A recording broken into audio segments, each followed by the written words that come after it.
My name is Erik Ghenoiu. I'm the coordinator of sponsored research and learning assessment here at SCI-Arc, and I'm the faculty director of our new Urban Past and Futures Lab, which we've founded this year with sponsorship from the Keck Foundation. This lab is taking over a kind of branch of our work that we've been doing a lot lately in collaboration with our friends at Goethe-Institut LA, thinking about homelessness, housing, and housing precarity in Los Angeles and around the world. So it's a pleasure tonight to be able to revisit these themes with such a distinguished cast of speakers.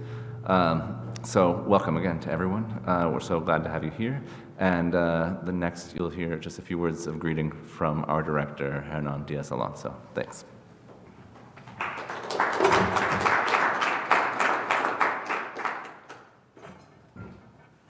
Thank you, Erik.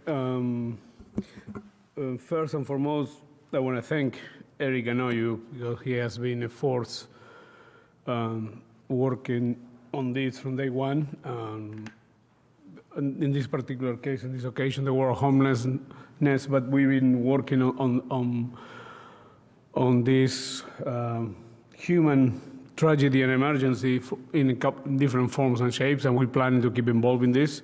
And Erik has been a champion for all these causes, so I want to thank him for all the work that he's done. As I mentioned, this is a human emergency. This is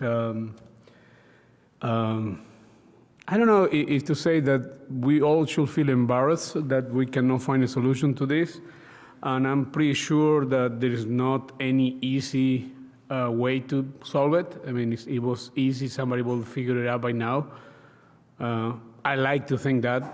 I'm not sure.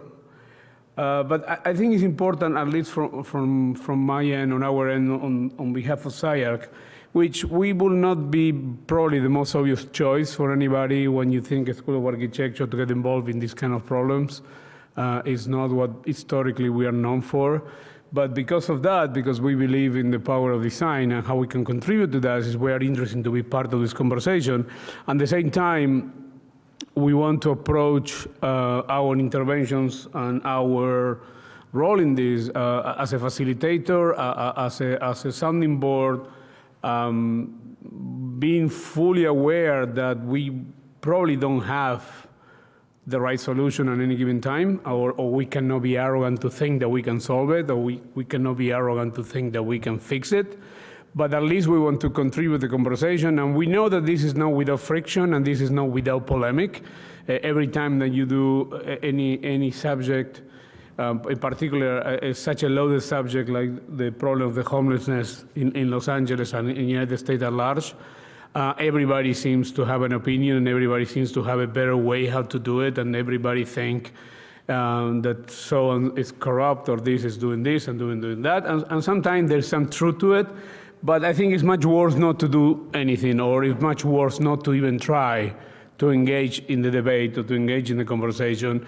Recognizing too that we're all a little bit tired of talking about it and don't find the right solutions to it. But in the meantime, I think we should keep trying until we have to. I think everybody has a different view about this. As somebody who came from Argentina, with all our problems and our culture, we understand situation like this in a different context. We understand this as, or at least I think it should be treated as an emergency. It should be treated in the way that we will treat the hurricane or fires or earthquakes, and should not be treated only as a housing problem or something like that. Or what is the role of development and what is the role of profit in all this, which seems like an absurd idea. But at the same time, those are the rules of the game, and the question is how we can operate with that, and how conversation like today with the speakers and we have with the different expertise, that maybe we can offer some light at the end of this very long tunnel.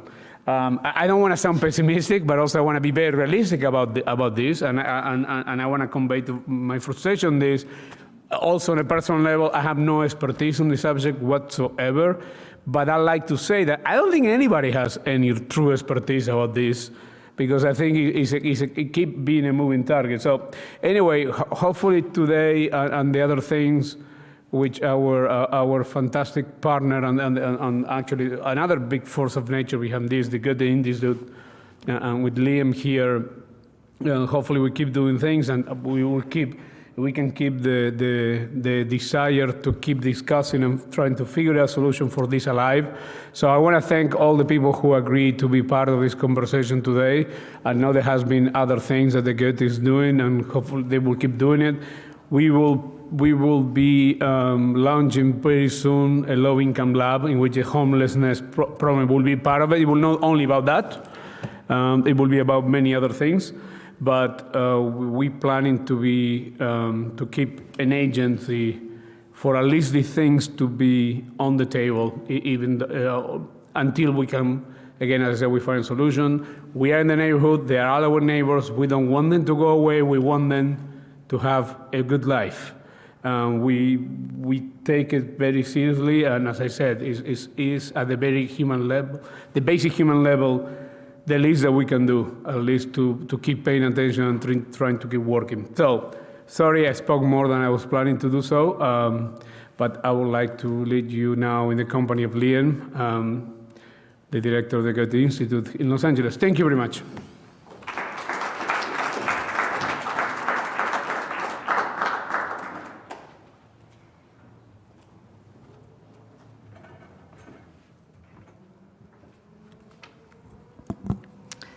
Hello, everybody. My name is Lien Heidenreich-Seleme. I'm the director of the Goethe-Institut, the German Cultural Center.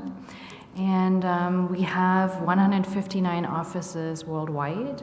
We engage in cultural exchange programs, amongst other things. And one of the things that is really important to our work is to engage with local partners and local issues in the cities where we work. And as we know in Los Angeles, homelessness and questions around housing precarity are a very urgent discussion that we also think needs local solutions. At the same time, in the discussions with partners and other institutions and peoples that we had, we felt that housing precarity is also a global phenomenon that could benefit from international discourse. So we put this project, Walls of Homelessness, together to bring in local but also international experts, artists, architects, activists, scholars, to share ideas, thoughts, and to present their work. And to see different strategies and talk about questions and challenges surrounding the issues.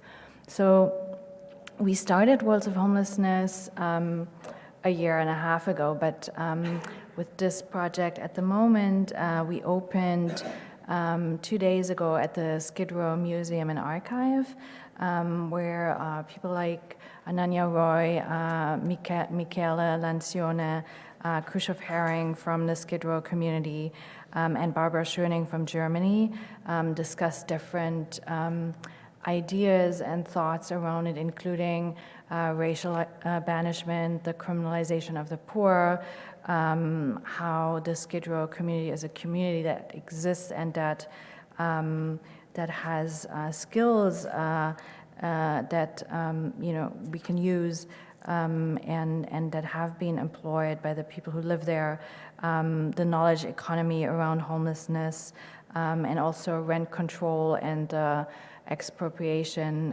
referendum in Berlin happening at the moment.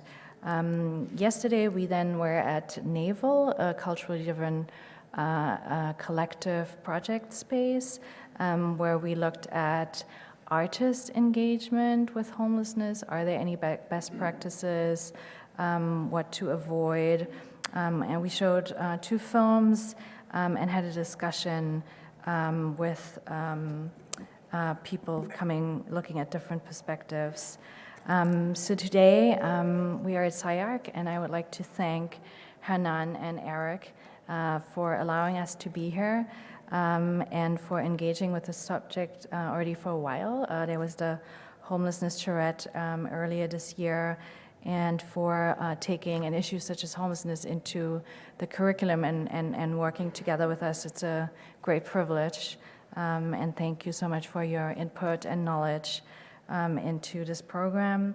Then I'd like to thank the partners, the Los Angeles Poverty Department, who have been working with the Skid Row community for more than 30 years, the colleagues at Naval, then Nikolai Blaumer from the Thomas Mann House, a residency space that is bringing in residents on transatlantic dialogue, including issues such as working homeless, gentrification, and other pressing issues, as well as our colleagues from the Institute on Inequality and Democracy at UCLA Luskin, with Ananya Roy, who was a speaker on the first day. So today we're going to look at how design can engage with housing insecurity and homelessness and nurture thoughtful processes with communities. There is a common misconception that city planning and architecture seek to provide solutions to end homelessness. These solutions include various types of supportive, affordable, and shared housing, as well as small-scale structures providing temporary shelter. Independent of the quality of design thinking, such projects and structures can be met with opposition by the communities, coming from the prospective occupants and the existing community. How can homeless communities become part of a strategic design process that is engaging and beneficial for them? How can architects produce mutually supportive environments for houseless communities? How can community-driven processes contribute to responsible and comprehensive design solutions? How can schools of design, such as SCI-Arc, encourage the success of such initiatives? So I would like to introduce the moderator of this discussion, Carlos Zedillo Velasco. Was born in Mexico City, studied art and architecture at Yale University, where he completed his master's program in 2010. In 2012, he joined the Mexican president's transition team, developing projects to improve the quality of housing and the reduction of environmental impact. During his time as head of research, as head of the Research Center for Sustainable Development at the National Housing Fund for Workers, he focused on housing and urban development. In 2017, he founded PienZa Sostenible AC, a nonprofit association that promotes the analysis, implementation, and coordination on the current situation in Mexico, aligned to the 2030 Agenda of the United Nations for Sustainable Development. In parallel, Zedillo remained academically active. He has been invited to teach courses and give lectures at universities such as Columbia, Yale, and Harvard, as well as the National Autonomous University of Mexico, and he's also involved with SCI-Arc. And I know he also just, he's working on a very big project around housing himself, so please welcome Carlos, and he will speak a little bit about his work as well.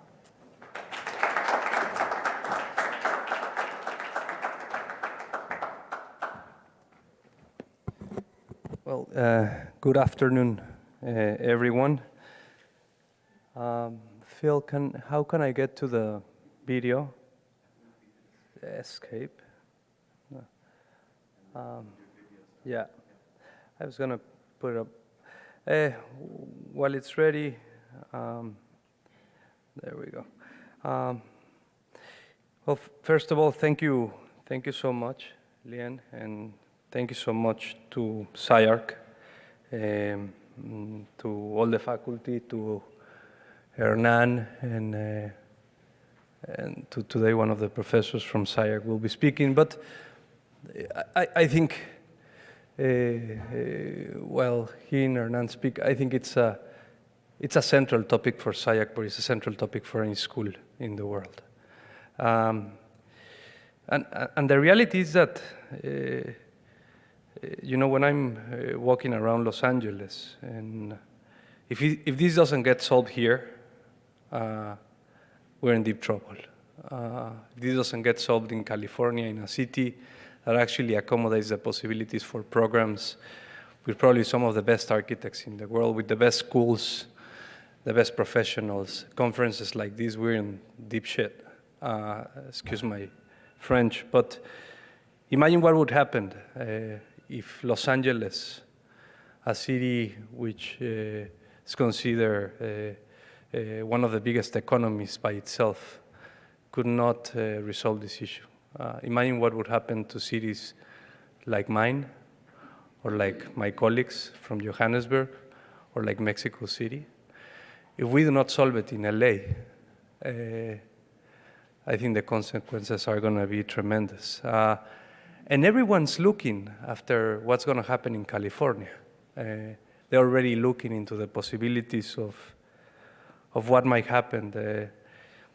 And I think a very basic question is what architecture can do about it. I'm an architect, and some of you are architects too. Some of you are researchers in different fields. But this week, I was attending a couple meetings around the beach, meeting with homeless people, some of which already, are in different lives. They're no longer homeless, but they were at some point. But I was having a really, I would say, like, nice discussion, one of them yesterday morning at 7 a.m. He said that to me that it seemed that the solutions out there seemed like a hazard for him, a hazard in the way they thought they were going to live, that the possibilities presented to him were not adequate to his way of thinking. And I think the problem relies about that idea that we're trying to solve low-income housing in Los Angeles by the provision of $1 million homes, which actually doesn't work, will be impossible. So if we read the policy of low-income housing, that does not match the possibilities of solving homelessness in Los Angeles. There needs to be a whole new approach of how to provide a whole new scenario about policies that has nothing to do with the idea of affordable housing, at least on the ways in which we have been talking about it. And if we cannot separate that, we're screwed. Because you think you're going to solve homelessness with housing policy, as it is right now, as Hernan said, probably would have been already been solved, and that's not the case. As a matter of fact, numbers are rising. Also, as the weather gets hotter, you'll see more people on the streets, so there's a close relationship with that also. So I think it's super important that we keep that in mind. I've been conducting research over the past months about what causes homelessness. And maybe not all of them, but we have to understand the different scenarios and the different circumstances. But one which is tremendous in the US has to do with addictions. And addictions, some of which have to do with alcoholism and drug addictions, is really hard to provide a possibility for someone within those kinds of addictions to actually give them a house that will take that away, because a house will not take away addictions. So I think it's a really complex issue. As Hernan pointed, I think very wisely, no one's an expert, but I think there are 50,000 or more possibilities out there to actually try different possibilities. I think if we can put in our heads that no single solution will make it, but rather than a different of possibilities, and I assure you that there are more than 55,000 architects ready to work. I was asking Darin, how many graduates have this university had in its history? But if, a number of architects could actually try, and I love where you were talking, Alex, that you were actually speaking to a homeless person. It starts there. It starts there trying to understand the extravagance minds of these people, or the mind, whatever it is, but trying to figure out whether there's a possibility to start establishing a client relationship, which I think provokes on the possibility that for something to be sustainable also has to be profitable. And it's okay to figure out that, if this becomes a fully subsidized program, it will fail. It will fail, the economy doesn't have the means to continue. But if we think as a process of a sustainable agenda in which maybe, the big solutions of the city will arouse from looking at its problems, I would say that's a beautiful proposition. What if we try to flip the idea around? That the possibilities of the city are because they have homeless people. And rather than looking at this as a problem, we look at it as a solution. I think that's a really different proposition in which I think we're going to discuss a little bit today. I'm going to show you a small video of our work. As some of you know, I was deputy director of this big mortgage institution for more than 7 years. I finished that work, but then I continued doing work in communities, and I'm just going to show some of the current projects. We're working on communities that are in extreme poverty. People living under $1 a day.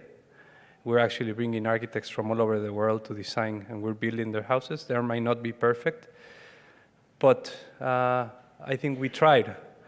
And so far, we're finishing our house number 150 within 2 years of our private funding, and just by asking architects to donate their time. So I want to show you, and like Hernan said, we should treat this as an emergency, and this was an emergency because this is related to the earthquakes back in September 2017.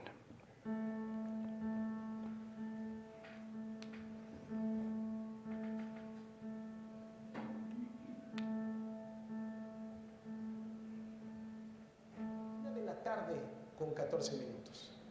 El terremoto de 7.1 grados en la escala de Richter se abrió paso en el centro del sur.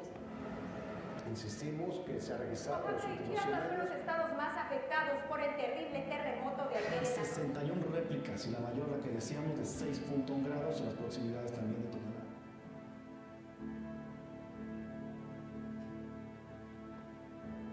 Se despierta un interés civil y ciudadano de involucrarse, ¿no? Desde la gente que salió a cargar a otros que pues empezaron a planear cómo ayudar al sismo.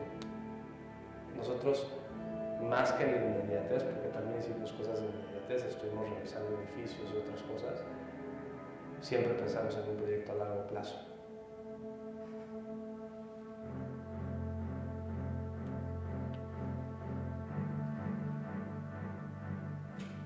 Nos juntamos un grupo de organizaciones e individuos con mucha voluntad de ayudar.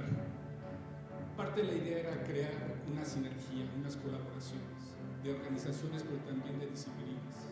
En esa plática lo que quedó muy claro es que había mucha voluntad de ayudar, pero también había muy poca información de cómo hacerlo. Entendiendo el problema y analizándolo a profundidad, nos dimos cuenta que había que enfocarnos en comunidades que pudiéramos atender.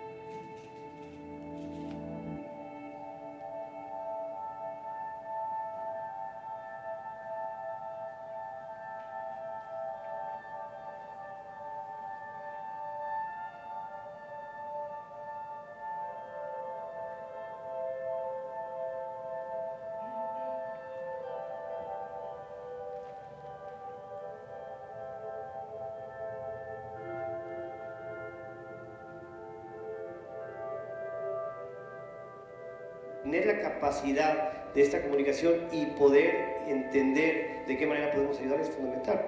Guardar nuestras energías para lo que realmente pueda tener impacto.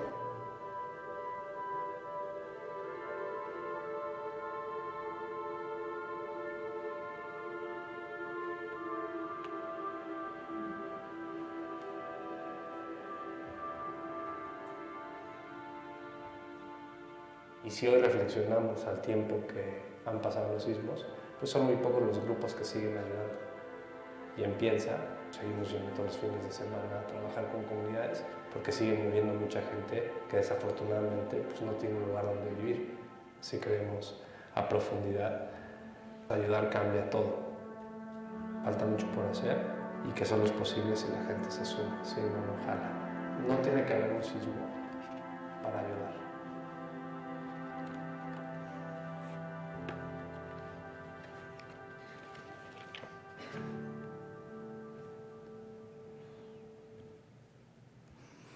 Well, and so a little bit, because we've been asked several times, out of those 150 homes and more, because we have done around 1,200 housing projects.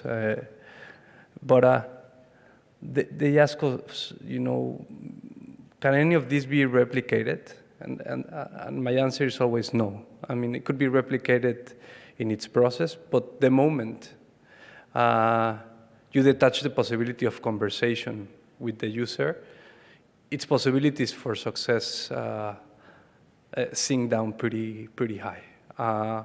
If there's no engagement with the community, if you cannot go as an architect and ask the potential user its necessities, the possibilities of the project to clash are pretty high. And I think that's make it really simple for architects, because as architects we're trained to do that. We're trained to interpret the possibility of someone's living into an object or a house. And I see really architecture possible as the only tool to humanize those solutions. And that's why the proposition of being an architect, I think, is such a wonderful thing. It could be the profession that actually, understands policy, understands differences, disequalities, and that it's from architecture that we can humanize that, which actually puts us to the level of doctors, which is, I hope when I was in school that, if I didn't get hired from a big firm, but this idea that you could actually make change through architecture, I think it's really relevant. So I think that's why it's fantastic that SCI-Arc is jumping on board really seriously on this topic. I was going to be here this semester. Unfortunately, due to work, you have seen circumstances in Mexico are tough, but I think it's been good time to think around this idea of what means to not have a house and what is the desired solution or the possible solution. So that's to start, and I'm going to be introducing each one of the panelists. And I think in perfect order, I want to introduce one of SCI-Arc owns, someone that I had the opportunity to meet some years ago when we started doing research together about the possibility of low-income housing. Also, I must say that whenever the first time I saw Darin Johnstone's prototype for housing, I thought, you got it right, and I said that because it was a small house with a lot of light. And that was a really, really smart proposition, small space with light. And light means a lot, which needs to, the idea of energy consumption and resources needs to be an integral part on the thought of the production of housing. If you produced a house in which a family needs to light on the bulbs every day just so they can read properly, that's going to produce some really big consequences for that family. I mean, the amount of energy and month-to-month spending. So I thought it was right on. Unfortunately, it didn't get built, no, like some others, but I think it was just wonderful how with SCI-Arc people we discussed the possibility of how low-income housing needed to be thought outside of the box.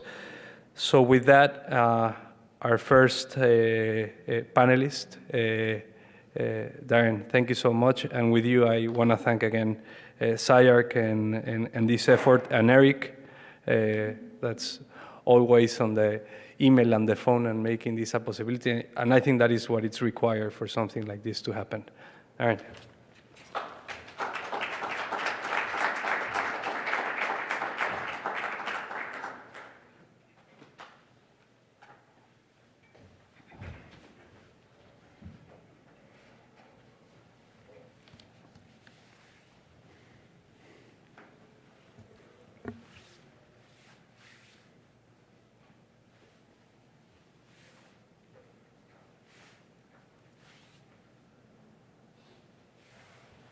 You thought that I didn't know how to do it.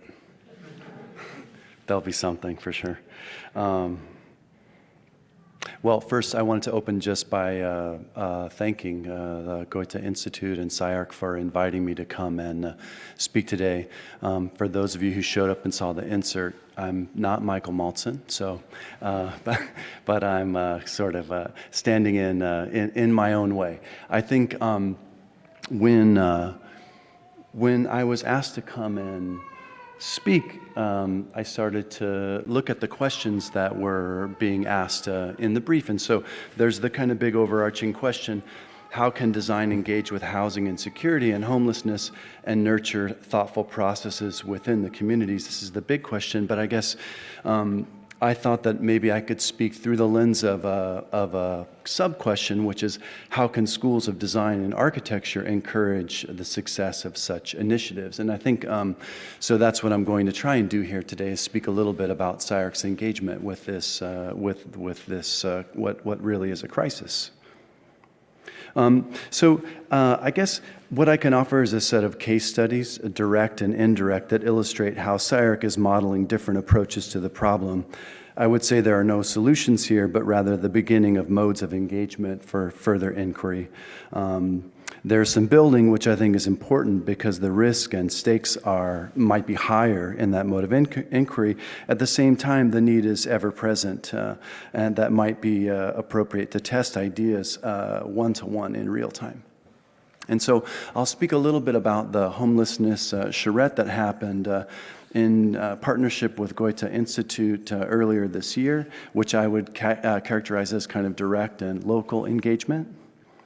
And I'll speak a little bit about Carlos's work and work that faculty members did. Unfortunately, I won't show my own unbuilt project, and I'll show the projects which are built, but I would call that indirect and global. By indirect, I mean that it's not answering the problem of homelessness directly. It's in the realm of affordable housing, but I think it's on that cusp or that edge where critical things happen.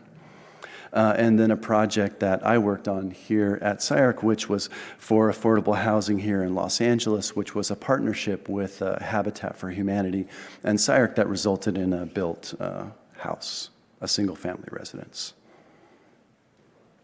So first, the Homelessness Charette. So I'll do a little bit of reading because I think I wanted to make sure that I get everything kind of correct. But so I wanted to open with a quote, which is from the journal that was produced as a result of the research that was done. That's a quote of the intro from Hernan and Erik. So, design as a human right, not a luxury or a privilege, has been a part of SCI-Arc's mission and pedagogy since our founding in 1972. It's in this spirit that in January 2019, in partnership with the Goethe-Institut, we turned our whole school's attention to one of the pressing issues of our moment and our city, homelessness. In a 4-day all-school workshop, we came together as a community of designers to make a contribution to the body of thinking on homelessness. In the short, intense, collaborative format of a charrette, we asked all 500 students of our institute to affirm that design's responsibility to imagine and shape new futures can and should be in the service of everyone. We're neighbors to Skid Row, where the city's homelessness crisis is at its most visible and challenging. SCI-Arc is known for meeting a design challenge with speculative and radical thinking. And through design alone, and though design alone will not solve the problems of homelessness, it might be able to identify new directions and fresh approaches for some of the many fields engaged with this crisis. We want to turn the energy, enthusiasm, skill, and inventiveness of our students toward this problem because they have the capacity to generate ideas that we could never have anticipated. So, 20 prompts or questions were given to the students with support material to and research material to back it up. And there were 500 students that worked for 4 days. And at the culmination of that work, 80 projects were exhibited uncurated and on full view for residents and activists and politicians and, of course, the faculty and students, et cetera.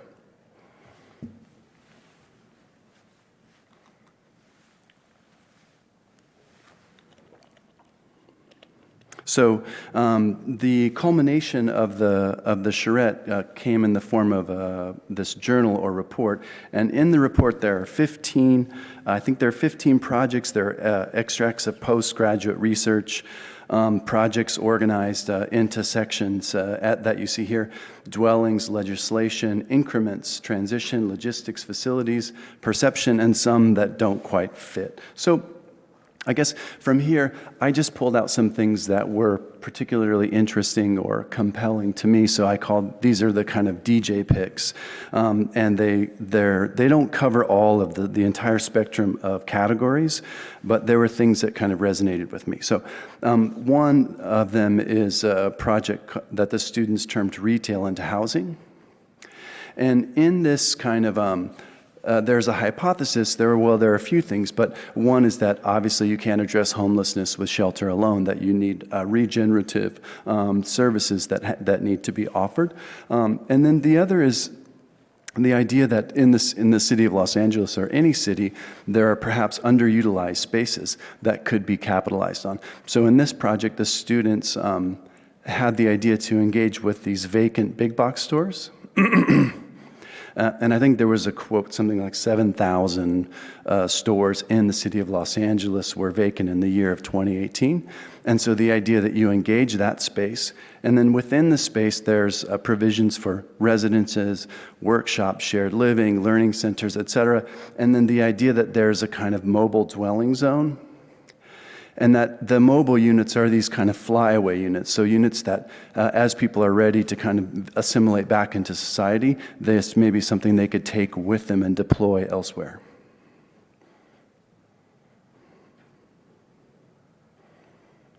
Another in a similar vein is the idea of what the students termed safe parking enhanced. And I think that there's a quote in here that it's something like 8,000 people in the year 2018 were living in their cars. I suspect that the number is actually much higher than that. I don't know how the number was determined, but there's an idea that there's parking structures potentially in the city of Los Angeles that are underutilized, and that those underutilized parking structures could be, perhaps be a zone where people could safely park their cars and then have access to services, restrooms, et cetera, that would allow them to kind of operate in that mode.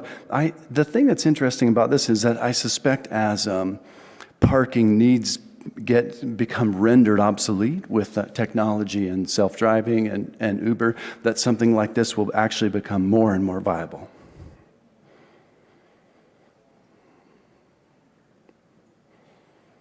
And then there's always, so in the book there are these provocations, like things that, even though there were 7 categories, things that just don't quite fit. And so there are students who are imagining these underground worlds, like all these, sorry, I shouldn't say it like that. There are people who are maximizing the footprint of their own homes by creating these giant basements, right? So you can kind of skirt the zoning laws by building to the 0 lot lines and really maximize your building footprint. So these students are imagining a world where the entire footprint of the city gets supersized by going underground.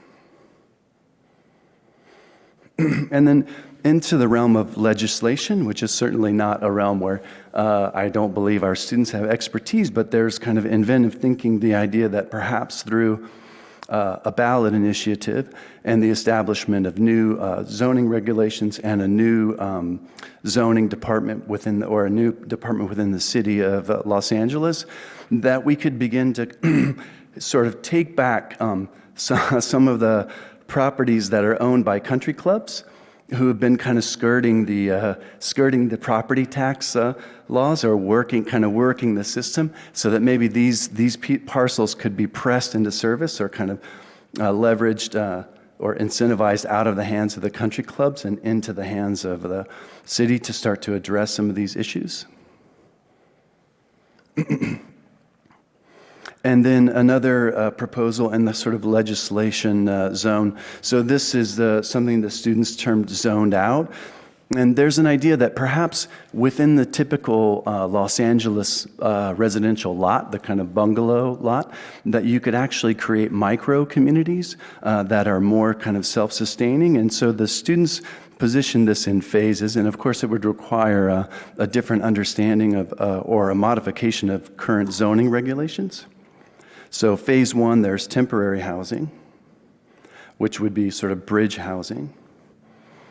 And then phase two, the lots get populated with these super micro units. And then in phase three, a kind of building or enterprise zone is introduced. So you have a sort of an entire community sort of encapsulated within the zone that's the size of a normal single-family residence. Yeah, as an aside, it's interesting. I'm doing a project in Houston where they actually have no zoning regulations, and so it's not uncommon to be driving down a residential street to find a bar or some other sort of some other type of commercial or enterprise project. So it does exist. It's quite lovely, actually.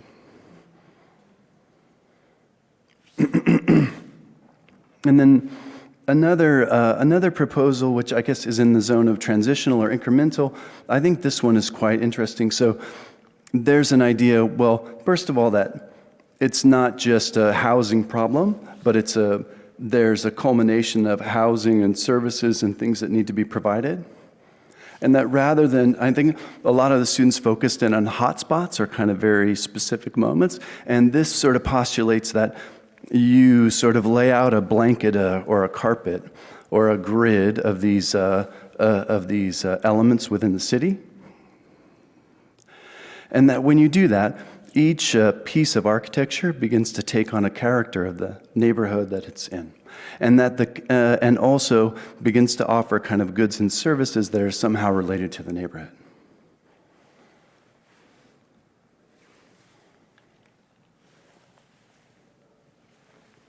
So one of the things that I really like about this project is that it capitalizes on the kind of zones in the public right-of-way. So it kind of encroaches into the public right-of-way. But the architecture itself communicates what it is. So you can imagine it sort of taking on a character that's recognizable within the neighborhoods and really serving a purpose, and also really communicating with the language of architecture. Another provocation, kind of living in the billboards. And then the idea that perhaps what we need to do is communicate, and there's a mode of kind of public service or graphic communication that could help to produce awareness and really sort of create new modes of understanding. And then I think this is the last one from the Charrette, which is the love army, and the idea that perhaps a charitable agent within the city could capitalize on the power of marketing and really make its presence known, and sort of use the food truck model to provide goods and services to the city. Okay.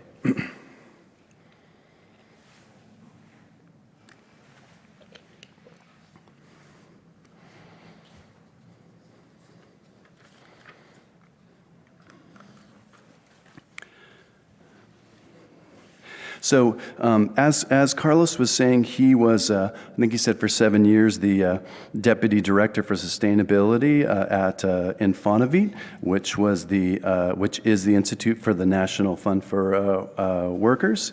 And I want to say something about Carlos. I think Carlos is an extraordinary person, and I think he believes in the power of architecture.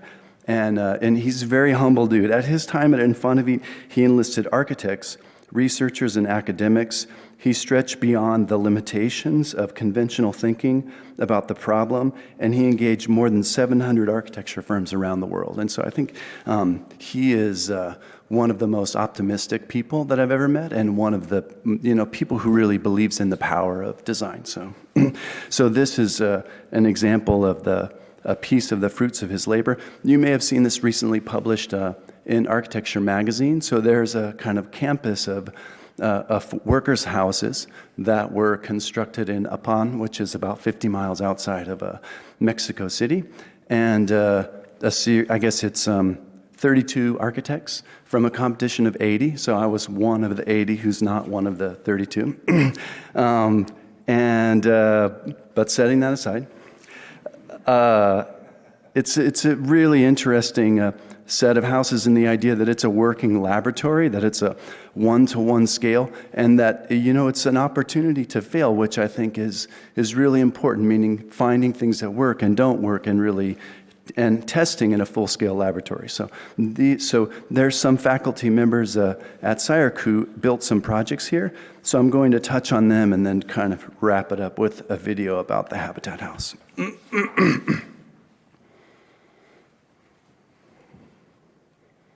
So that's the full campus. It's an aerial view. And then a site plan. So of the 32, there were 4 projects by SCI-Arc faculty.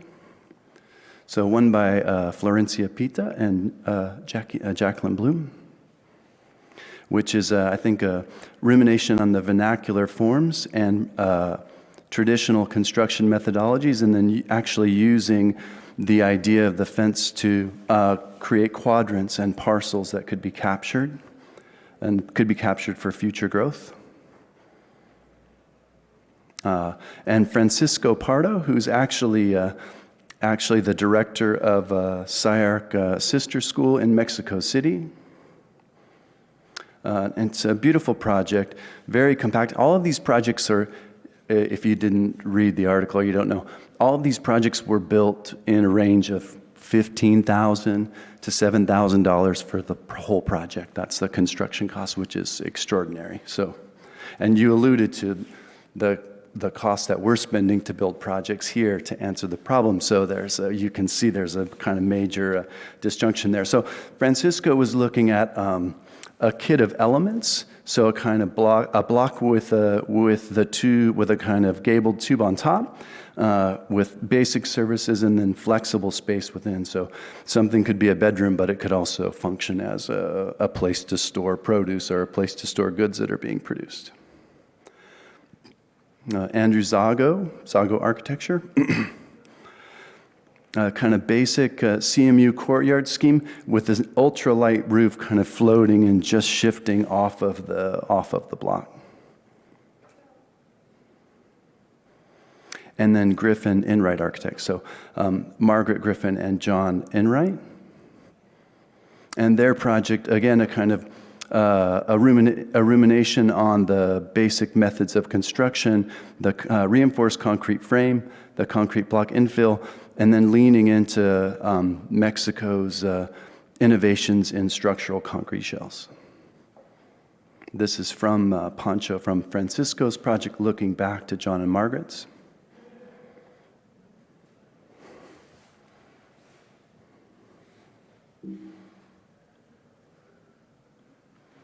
And now, rather than present, I'll show a video with a slightly younger version of myself, which is always nice, about the Habitat for Humanity House.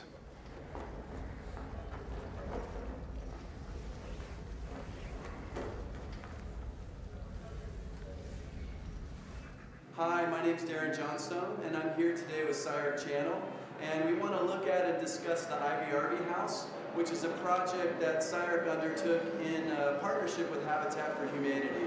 The project started in the fall of 2014 as a design studio, and the idea that SCI-Arc might have something to contribute to the area of affordable design, sustainable design, that eventually grew into a development and a construction studio. And this is just a handful of the students who are actually part of the project. So it's a really happy day for us. Today was the ribbon cutting ceremony. And so we're able to see Habitat for Humanity turn the house over to their partner family. So we're all feeling pretty happy and excited about the accomplishment. So excited to have you here as we dedicate this really beautiful and unique home that really highlights a fantastic partnership. And so we're thrilled to celebrate with Balete and Bethlehem and their girls, and we thank all of the partners who helped make this possible. I want to congratulate the students who had an opportunity to come into a community steeped in history and tradition and bring a bit of new flavor around succulents and an open-air atrium and high ceilings. Habitat is really trying to stretch ourselves in the notions of green building, and so when we were challenged to build really architecture that was a complement to our communities and would bring up these neighborhoods of building just beautiful homes in all throughout Los Angeles County, we are very proud to be partnered with SCI-Arc. Honor and a privilege to be here in our point collectively with Habitat, with the county, with Mark Ridley Thomas, was, I think from a SCI-Arc point of view, that SCI-Arc could offer something in the context of building design, which was different from what typically is done in housing projects of this kind. So we look at this as an exploration and an investigation into making communities, into making buildings. So to participate in it, both to contribute to this community and this family, and to see it as a point of departure, I think was essential to us and to SCI-Arc. We want to thank you for allowing us to participate. This house is actually a product of overflowing love. A lot of people come working here, a lot of people for their love, and they came here to work willingly. That leaves a righteous energy in this house that's gonna last us for a long time. Now, my daughter Isabella can have her own room. One of the things that's so special about the project is that the students were able to see a project through from design to fruition. I'm actually very impressed by how well we were able to visualize this before it was actually built. Like the eco screen, I feel like it's exactly what was in our computer. Yeah, exactly. And it's exactly what's out here now. Kind of awesome process.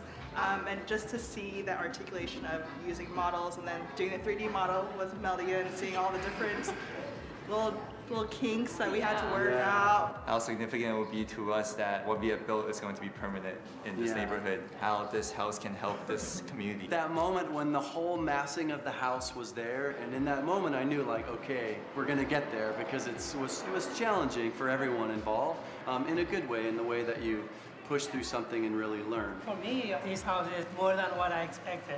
This house is a very green house. It's all energy efficiency, water efficiency, water recycling system, LED lights. I mean, you name it, this house has everything.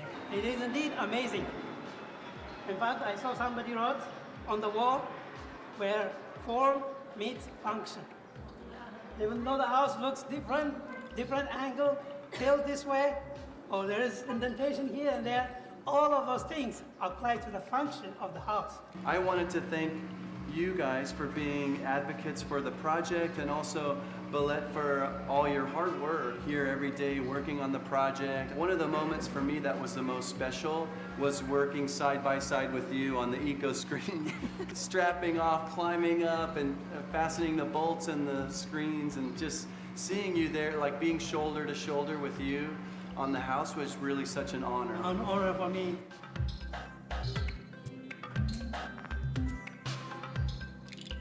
I feel a lot of pride in what you guys were able to accomplish, both in your education and also the family and for the community.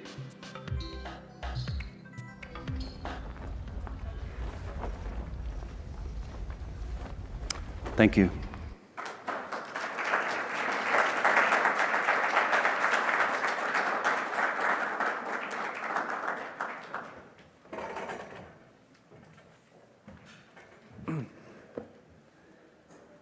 Thanks, Darin. To continue, I would like to introduce Alexander Hagner. Did I pronounce it correctly? Yeah. No. But when I was told that I could have an opportunity to be the moderator, which I'm truly grateful, just by reading at your bio and looking at some of the work, I was really, really excited about certain things, because even on the bio, you talk about alternative projects, and that, at least to me, is talking about a possible solution, that it's going against the flow of what is commonly out there. And another one that, although I was looking into finding more about, and perhaps we'll have an opportunity to understand there in greater depth, is that you have cataloged a project of yours as someone's last project. And for me, that was a beautiful proposition, but it's probably the first or the last. But the projects, for those that doesn't have a home, if they have that sense of could be the last, I think they're taken into a whole different level. And to that, let me introduce also an expert. I think if you would like to read, I think it's really important, and it will be unfair for me with the 2 minutes to talk about all your projects. I think it's better that I hand it to you and that we get the opportunity to learn from you guys. So with that, let me introduce Alexander Hagner.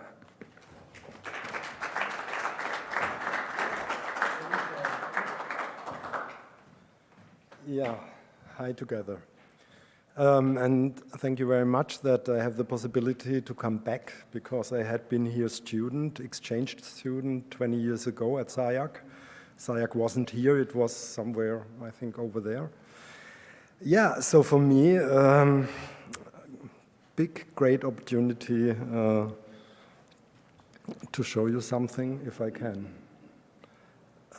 Is it here, is it not, my presentation? Forward? Oh, fine. So, meanwhile, I do have a small office in Vienna. We do almost everything in architecture and urban planning and design. Everything we are asked, we do. This is in general. But we do have a neighborhood, not in this extreme way like we do have it here in Los Angeles. Thank you, Goethe-Institut, that I could be here 1 year ago to do 2 weeks research on the homelessness in LA. It was very important time I had here 1 year ago. But this makes me feel uncomfortable, because I think I have learned how to build houses, and obviously they don't have. So I had, as a student already, the idea maybe later on I could do something. I thought that architects would earn a lot of money. And when I'm a big architect, I can build something for people who don't have houses. Because these questions, I think, at least we in the so-called first world, we shouldn't discuss that. We should really think about solutions and not discuss about this question. If somebody who has not enough money to rent or to buy a house is in this first world at home, what can he do? I mean, we have this problem with formal and informal, and I think this is one of the biggest problems we do have compared to other countries which are the so-called third world. You said a very nice word. I wrote here special people, I didn't like it, but you said extravagant. Extravagant, this is the right word. Because we are doing our work as well for people who do have a lot of money, real rich people, 5-head family, and each one 500 square meters in an old place. And we do it by the same way we do 8.5 square meter home for someone who has no money. And I like to work on both edges, let's say, of society, because the other ones, they are at the edge of society too. And they have almost the same problems. They want to be in some way social with their family, with their friends, whatever. So to shape this wish to be together with someone you like and you love, I think this is the main idea of architecture when we bring it back to history. And yeah, we have it everywhere. But a client like him, for example, he went from Ireland to Berlin. I met him in Berlin. A very interesting man, but very extravagant. There were so many mental problems. So how can you do, as a professional, an offer he could accept? This was always the idea I was thinking about. And there's a very important fact. We are talking so much about equality and about this basic democratic human whatever, that we are all the same, we have all the same rights and so on. And I find out that if you, as an architect, for example, want to work for someone who hasn't had a home for years and years, you need more boxes, not only one box. This wouldn't be enough. But what is done in almost every country, when you talk about a social project, everyone like a reflex. It's smaller, cheaper, more narrow. It's always like coming down and not just the opposite. And I think it's just the opposite if we want to treat everyone in his adequate way. I found this a few weeks ago, and this is it perfectly. Yeah. I don't know whether someone of you wants to try this Mandarin. Yeah, this is the question. Vienna is known worldwide as a very social town. There is social housing since more than 100 years in a high level. But me, as an architect in Vienna, I have the feeling it's not a question of quantity. What is offered to people who are out in the streets, it's a question of quality. It's not a question of what do people need, who are out, who are my clients, what are the wishes. It's more a question about what do we have as rest to offer to them in a, yeah. And that's what makes me unhappy. Because one of my students showed this picture to me, and I was immediately imagining what would I feel if I would be the architect of that? I think I would do suicide, because this, for me, it's the total catastrophe. And this is not informal housing. Huh? There had been a lot of people involved who are profis in their job. But you see, I mean, this is the total catastrophe. If you don't take the people you are working for, if you don't look precisely who they are, what they need, and yeah. And then I saw this picture and I thought, yeah, if I would have the choice between being born in this settlement or in this settlement, I know exactly where I want to be. Because here it's informal, but yeah, you see, everyone is taking care somehow. Everyone is doing as much as he or she can. And so the informal is so important, but we are not able in North America, in Germany, in Austria, to do the informal way. We do have too much building restrictions, too much. Yeah?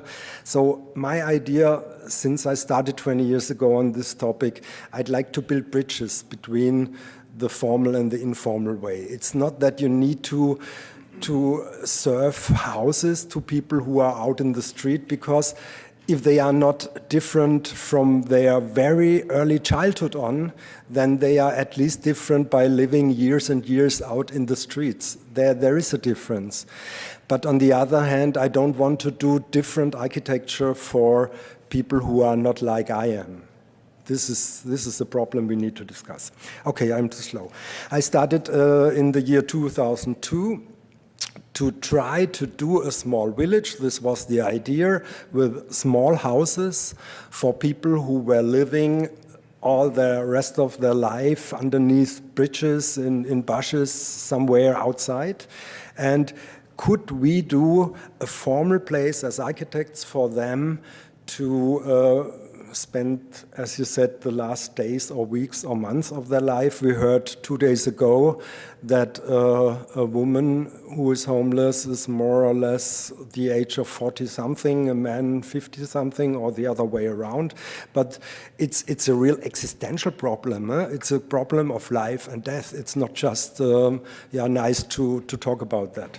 So we wanted to do a project for them, like an elderly person's home with an hospice where they can stay until they die. But we didn't succeed over 16 years.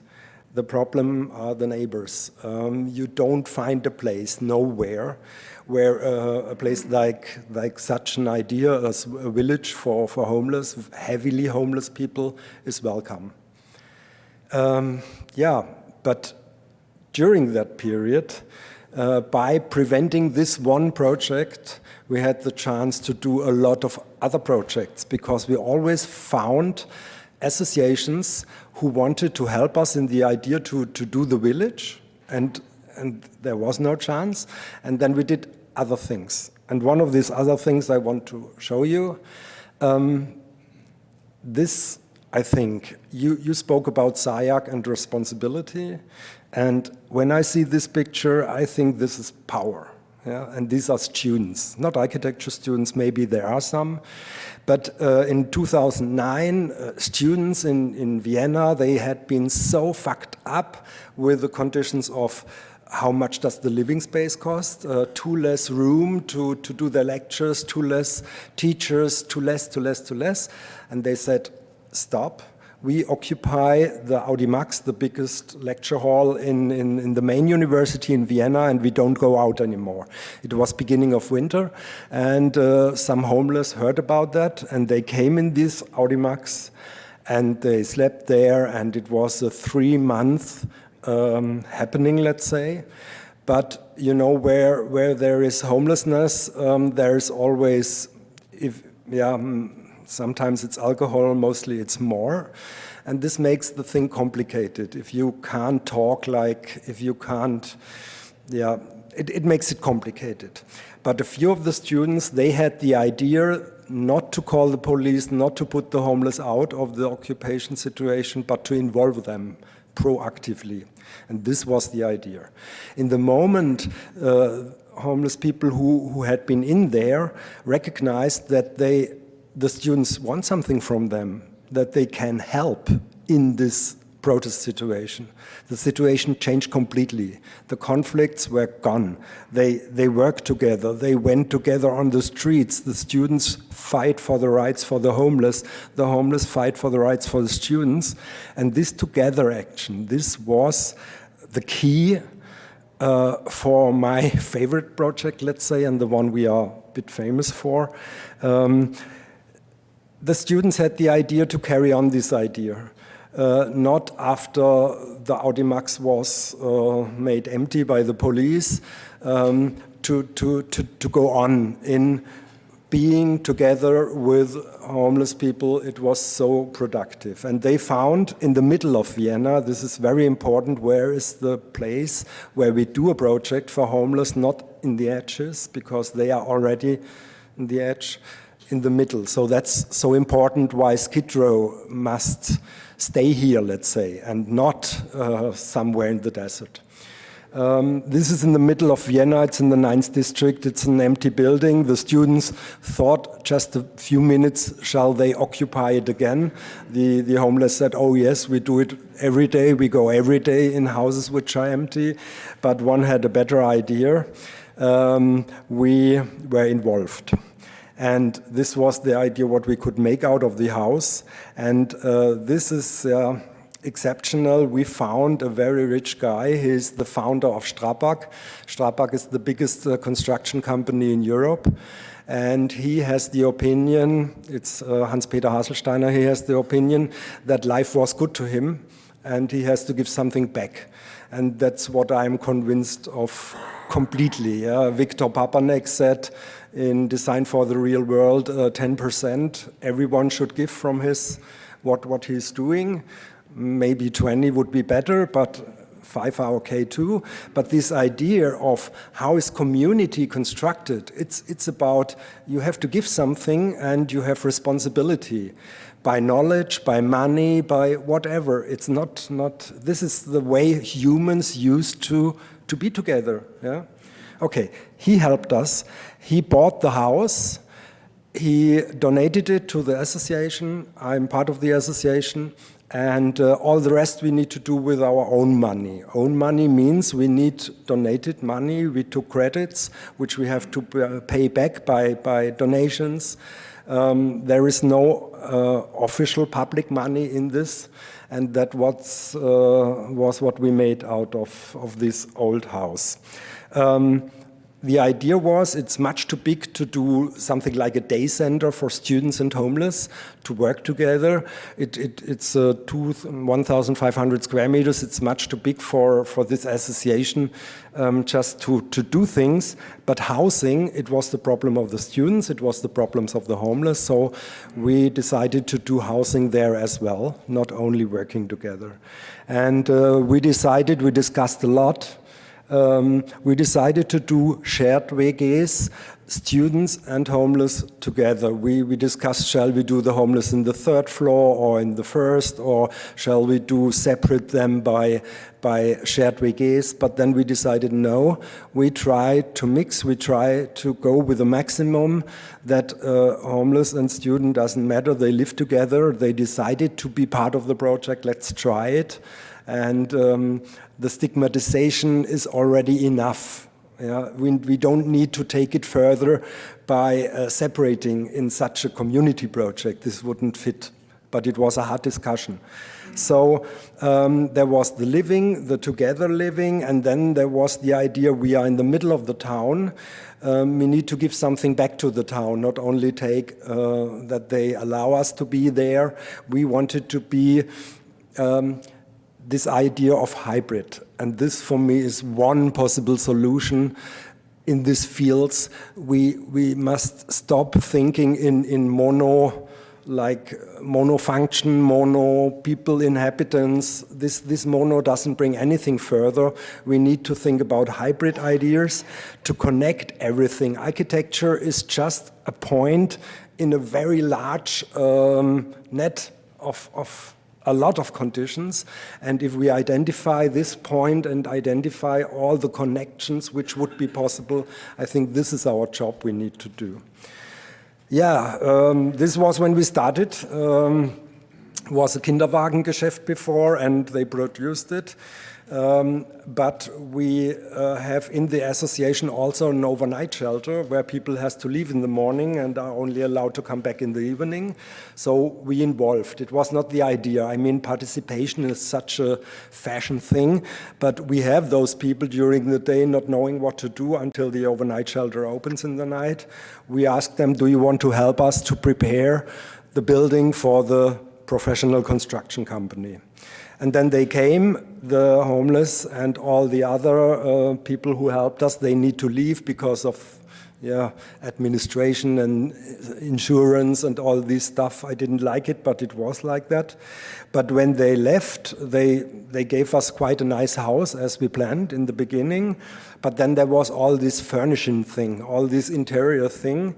And there we again asked people to help us. And not only potentially inhabitants, also neighbors, also students from faculties around the building. And I had a group of about 5 to 25 people every day. I didn't know today, will it be 5 or will it be 25? The same like yesterday, are they drunk? I would not recommend anyone to do such a chaotic thing. Next time we will do it better, but it makes so much sense. It was about the sense of the project. Why shouldn't we start the project before opening, before taking this scissor and cutting the line, yeah? And we try to do different concepts to involve people, concepts which are connected with a lot of work. Usually, as an architect, you want to prevent work because work is expensive and you want to make a not expensive building, but there it was welcome to find a design which needs a lot of people to help and to, so it's important, I think, to identify what are the chances by this different way of building, planning, and involving people. And then we had, during this period, we had our donators, for example, this kindergarten. They spent all the money they collected in the Christmas market. They produced their own things and sold them. And so we were always behind involving as much as we could in the neighborhood, So community, society, it's not they and those and this ones, we try to connect. We do have now their workshops for wood, for metal, for textile.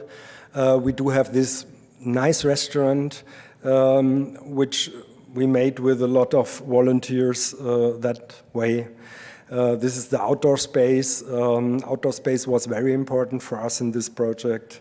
What we don't have is, for example, this. I show it anyway, because in architecture, this is the question, you can always do it better or worse. This is the idea. It's not the idea to find the solution, but it's the idea to think about which decision might be the better one in this context and which might be the worse one. And if we heard about conflicts during the Audimax occupation, we knew that if it's too, these people there's the alcohol, maybe they don't stand the closeness to the next one. And now can you imagine how this is actually a student's home in Munich, so it's quite a normal student's home. But how do you meet your neighbor? You had probably a fight in the night at the kitchen by a lot of alcohol. How do people meet here? So this is just one example. We had thousands of ideas of what could space do in this context of people who are not that common like we are, let's say. So we put all the elevation outside. By this way, people can talk even from floor to floor. Normally you have those from the 3rd floor and those from the 1st floor, but by having the access outside, they can communicate between the floors. This was so important. We can support communications, of course. We can not solve conflicts, but we can put the steam of the pot, you know what I mean? And then there was always this discussion with the luxuries. Yeah? We have only donated money. And we architects, we thought we need a penthouse. We need it. We don't know exactly what will happen there. Every square meter we wrapped out to do something really responsible with the money. But there we thought we need an open space. We need to open the architecture at the rooftop to give possibilities. And now it figured out that the restaurant, where we only wanted to deliver work for people who live in the place, because the students and the homeless have to pay, of course, they pay rent. And they pay both the same amount of rent, because we don't want it to have a two-class community, that the students can tell the homeless, you have to clean because I pay, you don't. We didn't want that. So, but at the same time, we need to offer chances to earn money. And now we figured out, we thought the restaurant could be, if we don't want to take donated money into the restaurant, but we don't want to earn with it a lot of money, but it figures out that people love it. The restaurant is always crowded. It's 6 years open now. When I go there, I feel always that much happy. And this space we were discussing, is it too luxury or not to have a penthouse with a roof garden? But now we rent it to the neighborhood. There is the Austrian National Bank, 50 meters far away. They come and celebrate their 50th birthday, for example, in this space. Because we made it that nicely. You can invite, with your design, people to take part in what you want to do. And this is the power of architecture and the power of design we see here very clearly. The restaurant I already told, this is the link between the social project and the rest of the town. No one, if we would have done it like social projects used to be, it smells, it don't feel good. The projects I know, they are wrong, excuse me. But so we made it very nicely. A lot of people come in, they don't know that it's about homelessness. And it's not that important, and they like it. And then the third time they see, oh, it's about homeless, and they like it so much that they go up in the office, they ring the bell and ask, I like it so much here, may I be part of it somehow? And this is power, I think, to pick people up from a point where they never would have come to actively to get involved in such a project. Okay, you have a nice boy, a small. I do have 4 children, and I think it's about our future. When I saw this, I thought, really? But it's written that it's not modified.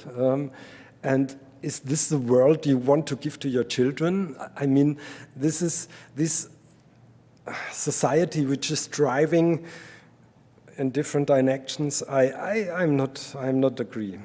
And then I saw this one, warning and private land. For me, it doesn't fit together. Why warning? Why? What has it to do with each other? Yeah.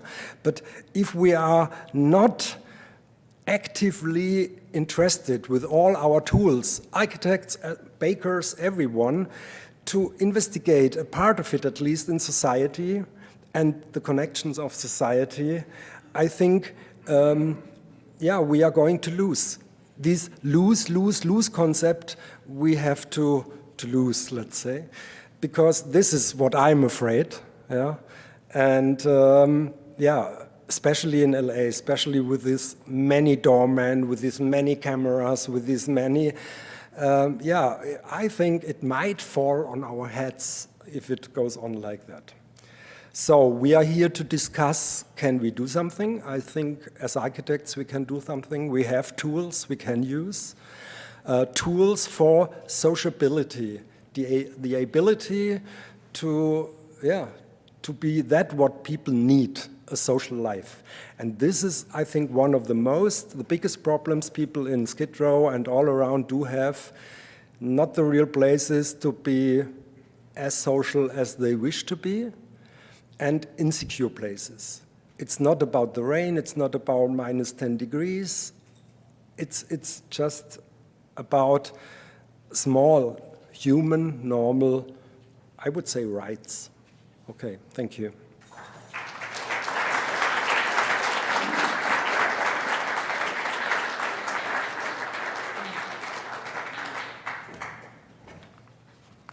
Thank you, Alexander.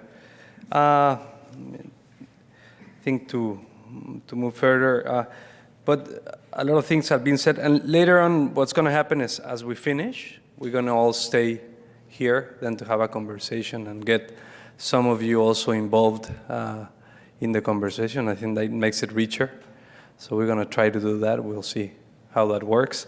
But I think, Alexander pointed very wisely, and once I heard someone said that if it doesn't produce value, don't do it. And I'm not talking about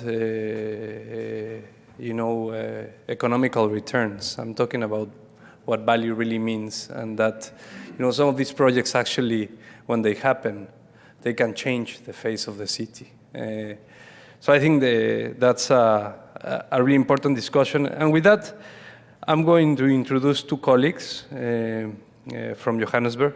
I remember the first time I went to Johannesburg, I thought I was in Mexico City. But I was amazed, you know, and that's why, you know, Alexander was talking about the issues that happen in Vienna. We talk about the issues that happen. But when you get to a cities like ours, you know, with millions and millions of people, and then we're going to get someone from Medellin, gets really complex there too. But I think it's super important to listen at different perspectives. But the reality is that homelessness, like addictions, do not distinguish. I mean, it's just like if we talk about the States, you know, I think people in the States, on average, make $7 an hour. But to be okay for your rent and do not spend more than the use 30%, people should be making $16 an hour. But there's a lot of people right now in the United States that could engage homelessness very rapidly. And we should acknowledge that because we're only solving the issue. So for that, let me introduce, I call it a pair today, but I think a pair of people from Johannesburg. You're from Johannesburg as well? Yeah. Amazing.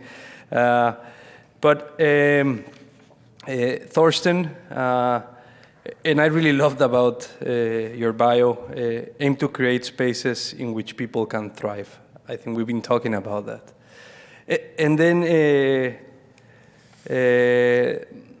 Tebogo, you know, this idea of you being an architect and a choreographer amazes me. You know, it's so I'm just excited to listen to you guys and know more about your work with you guys. With that, our friends from Johannesburg. Thank you.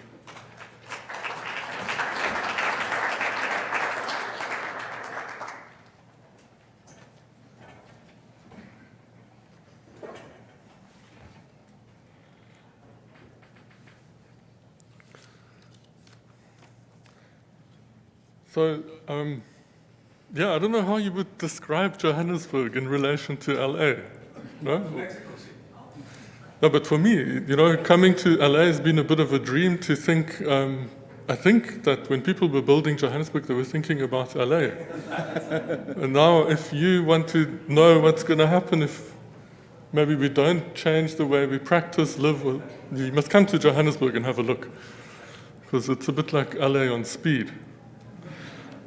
Yeah, so I will be talking about the Informal Studio, which is a teaching experiment that was supported by the Goethe-Institut of Johannesburg. And it really sought to engage with informal processes of housing, really at a time when the formal processes are revealed to just not work. And in fact, that the formal setup or mindset criminalizes something which could actually contain a solution for us.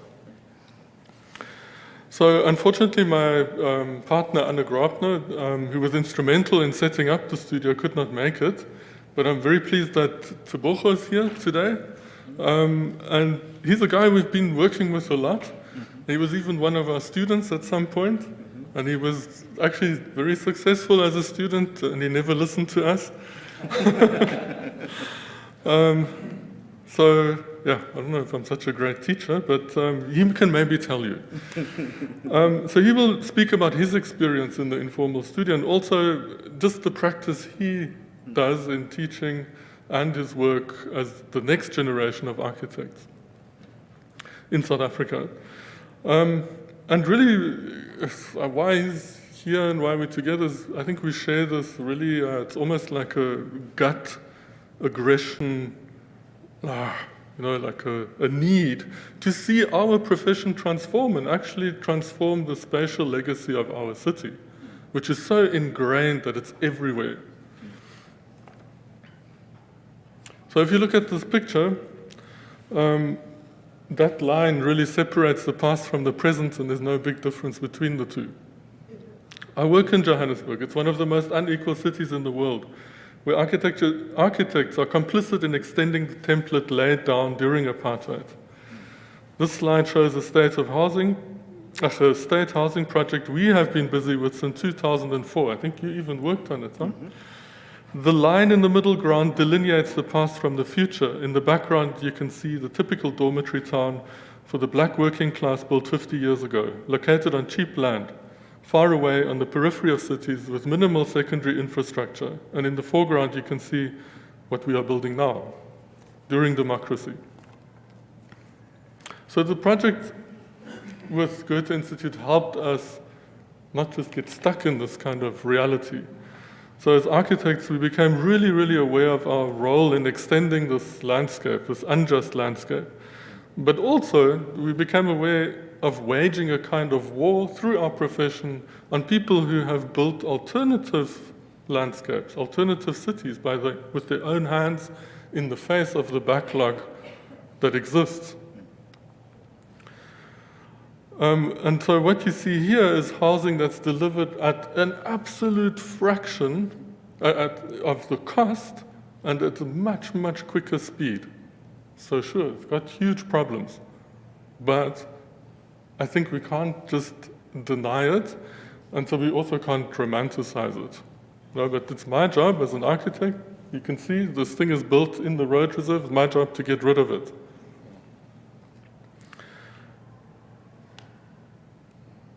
So we were incredibly fortunate to, we've established a working relationship with the Goethe-Institut, and it really helped us to create a small space in which as architects we could just breathe a bit and think and not be so under pressure of life and a project with deadlines and clients with budgets.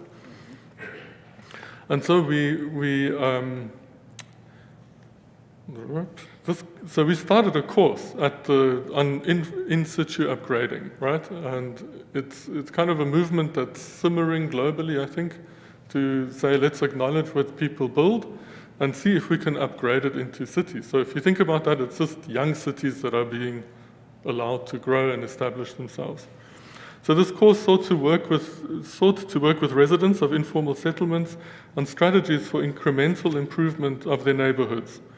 For the first course, we were able to secure a partnership with residents and NGOs active in Reinsig, which is a small settlement on the western outskirts of the city. And here we were given a teaching space in the local church where we worked with inhabitants and students to produce one thing, one drawing. And that was a reblocking map. So you can see we divided the group into 4 groups and 4 sectors of the settlement. This is them working on a typical studio day, and sometimes these days also happened at university, on this one drawing. So this drawing shows how a first fix can be undertaken in order to create spaces for roads that will contain future services, to undo overcrowding, to redistribute space more fairly, and to allow for the passage of emergency vehicles, and a whole number of things. And this map was then the map that the community, together with the NGO, used to start changing the settlement. So it's not like a favela that's generally built more solidly. This is built mainly on timber framework with sheeting, and you can literally move a house in half a day. So let's give it a day. But you can also move a fence post in 10 minutes, right? Because it's not like legal property yet. There's no title to the land. And that creates space for the future infrastructure. So if I just show you, if I do this was done in 6 months, right? By residents themselves. We assisted here and there. For instance, we were called in when someone had already built a house in brick, and they didn't really feel like moving it out of the future road. Mm-hmm. And they called us in, they said, hey, can you guys just measure here, and can you see if we can keep this guy's house? He's getting really grumpy, and we just got to make the road go around him. Yeah. So what that does is that if you think of the cities as young cities that can be formalized over time, it actually promises for really interesting urbanism that has that first act of settling on a land, the kind of logic of people who figure out where the stormwater is, where the roads are, where the shade is, the big trees, that gets inscribed into the future city. And I think that can be a much more humane city if I look at environments that professionals create for people. So now I'm going to quickly talk about the second project. So we did 2 projects. And the following year, after Rainsurf, we were invited to Marlborough South, which is an apartheid buffer created to contain Alexandra, one of Johannesburg's biggest townships. And it's not far away from Sandton, which Tebogo said to me, you got to show Sandton also, which is the richest square mile in Africa, right? So it's a no-brainer that people will want to come and stay close to Sandton with their jobs. So this picture just shows you a figure ground and how the informal fabric of Alex has started to creep into this industrial buffer, which was planned as a industrial estate to contain Alexandra.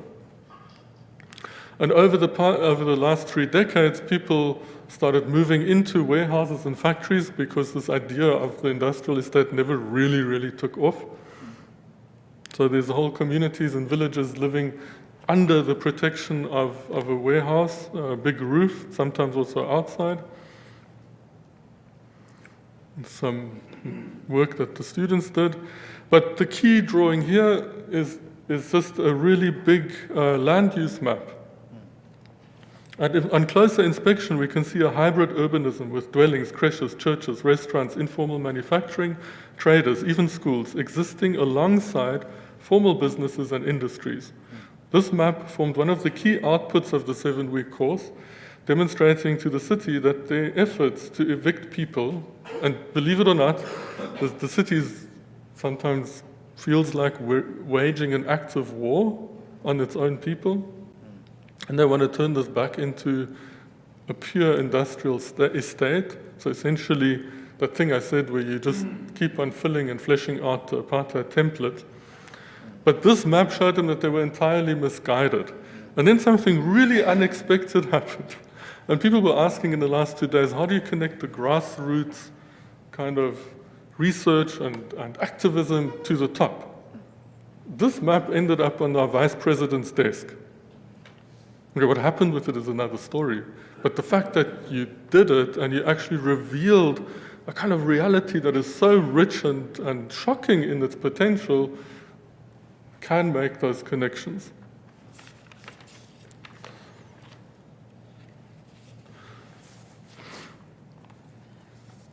So another outcome of the course was that we did a traveling exhibitions, and it contained models, films, comics, something we called Life Worlds, which you can speak about later. If you want to know what it is, remind me. And it has been exhibited locally and abroad to stimulate a new and much more direct imagination of the city. I can't tell you how bored I am of dystopia or utopia. It really actually doesn't do it for me. I think we need to start thinking about things that we can do right now, and that can be done by ordinary people. And really, it's to stimulate a debate where we can combine the opposite poles of informal and formal, what Alex was saying, to make the connections. An urban vision that is more inclusive and tolerant, dynamic and alive, stimulating a form of education and practice where the architect is not necessarily the expert, but steeped in listening and observing, responding and drawing in support of a people-driven process in which these young cities created by hand, by people themselves, can have a future and thrive. So this is just examples of a workshop we did in St. Louis, taking the data that we measured from the informal studio and creating a whole new city that can start and is already starting, right? It is already starting. All we have to do is not mess with it and try and support it, try and raise awareness around it so that we can actually just see. That's actually what it's about in a big part, I think. So if we go back to, you mentioned the value or the mission we have. So as an architect, my mission is to add value by educating myself, my community, teachers and students, to not be so blindly complicit in continuing to build an unjust city, but to discover and harness the solutions ordinary people have developed to survive in this place and to develop a set of values that guide us. These are very basic. They're really easily understood, and they inform everything we do in order to pursue that vision. So just very simply, it's to suspend judgment. That's the first one. No, it's the thing I learned in first year. It's like no good or bad. Recognize the extraordinary, because life is truly stranger than fiction. You cannot come up with the stuff you will encounter if you look. To make design work hard, I think any design decision has to do a multiple number of things. To create moments like this, I think really important, but also moments, I was speaking to Anna about what she's passionate about where people can sit in between the private and the public and just be. And also to connect people. So I think that is one of the key things, is that the world is just too complicated for one profession, one silo to understand. And the reality, the lived reality, someone said yesterday, is waiting for the day when lived reality, lived experience is actually credentialized and acknowledged.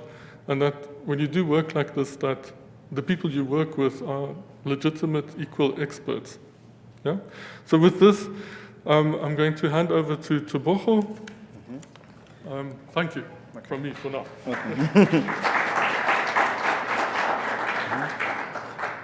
Thank you, Thorsten, for offering me the privilege, and Goethe-Institut and SCI-Arc for inviting me to come present. So my journey actually started at this moment where I was sketching the informal settlement, the studio that Thorsten was a lead architect and lecturer, and then it was more about understanding what defines an informal settlement. And for me, I kind of saw like the complex spaces that are created within a settlement, especially looking at the edge, about it becomes a servitude for pipes, and it becomes a courtyard, it becomes a social space, it becomes a threshold to enter and exit, and it also becomes a social space. So with this rich analysis, then I started to change my perception towards architecture to actually look at this as actually this is where I should be learning from. And then from now on, every architecture should suspend the judgment that I'm the one who knows more, and actually the community is designing for itself. It's just that to us, it's an informal process that we haven't yet to understand. So with that process, I worked heavily with Thorsten, and we ran the 495 workshop city, where we're looking at medium rise, high density dwellings, where we're creating this 1:20 big models, and then the aim is to actually flesh out the opportunities and the socio-economic platforms that could be created and coupled with housing. And these models were built in 3 hours. And that was fantastic to see how students with professionals and the public, how they can actually engage together to create this harmonious street in a short space of time. And everything, it's based on people's lived experiences and the stories that they know about individuals in the city. And that workshop, because it's so fun, we ran it as well in Sao Paulo on Occupy Housing Workshop with Escola da Cidade. And it was looking at a high-rise, high-density dwelling, Raupai, one of the most dense buildings in Sao Paulo. And what's interesting is that the students envisioned this alley in between the building, which has a similar characteristics to the Ponte Tower in Johannesburg, where people just dump rubbish on it. And then if you actually clean it up, it becomes this very dynamic space for kids and the public to engage. And when you create characters of the buildings, then the spaces transform. So Johannesburg has went through a big transition, and this is one of the suburbs in Johannesburg close to the CBD.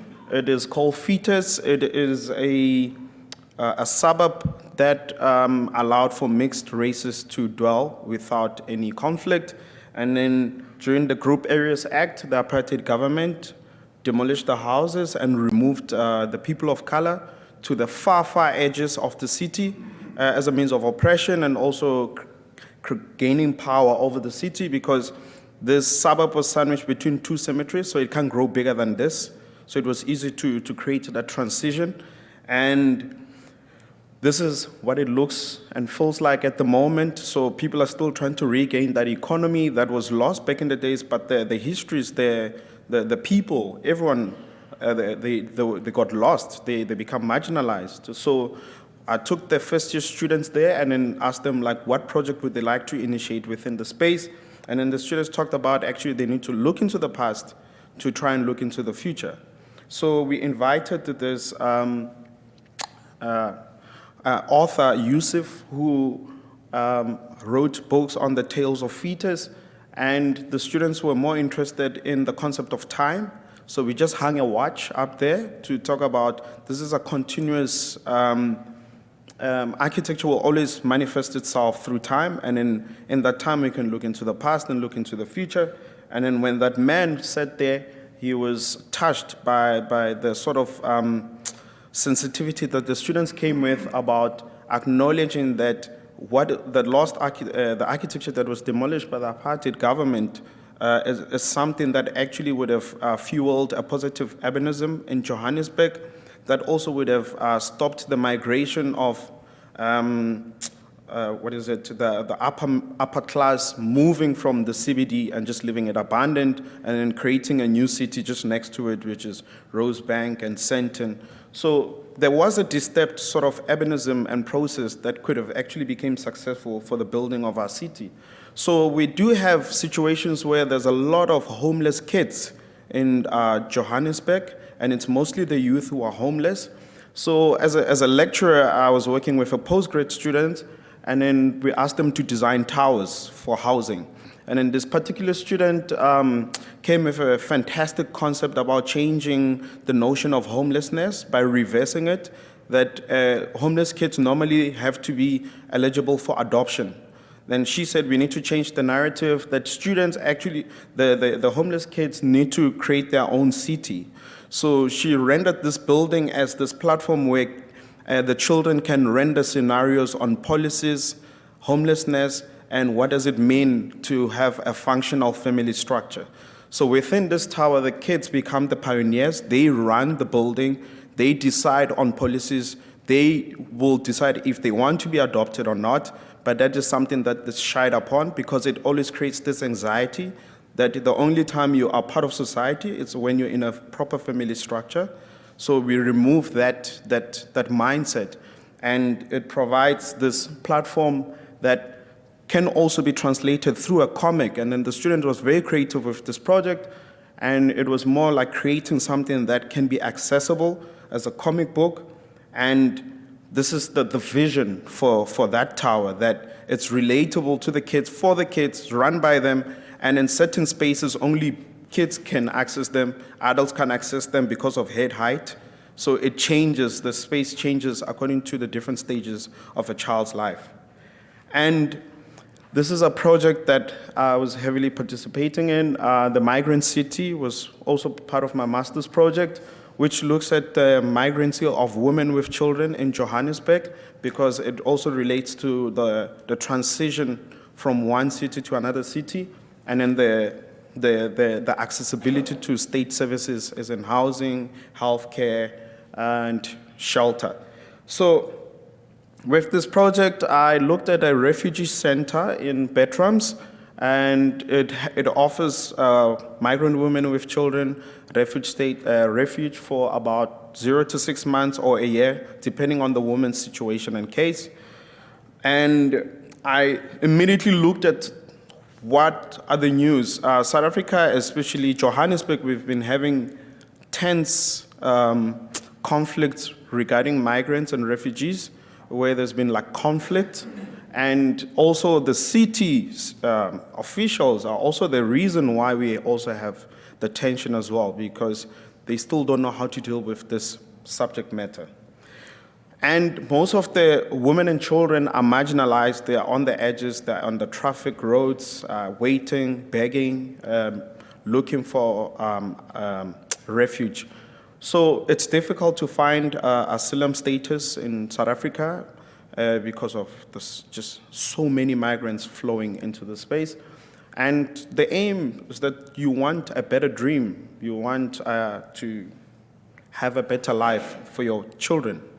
So I changed the narrative for myself with an architectural discourse to also start using art as activism for the architectural language to change. So I built a series of installations, sculptures that I plugged into the city to raise the awareness, and also they become coded maps as to where, as a woman with child, to find refuge. So the aim is like cast in concrete and change the surface patterns of the city. And then the aim is that they can be colonized by plants, and it becomes an installation to look at. And I also built a series of models that become props and sets for the stop frame animation that I'm going to show you next. And then I made a very short movie on that subject matter. So I have to go escape.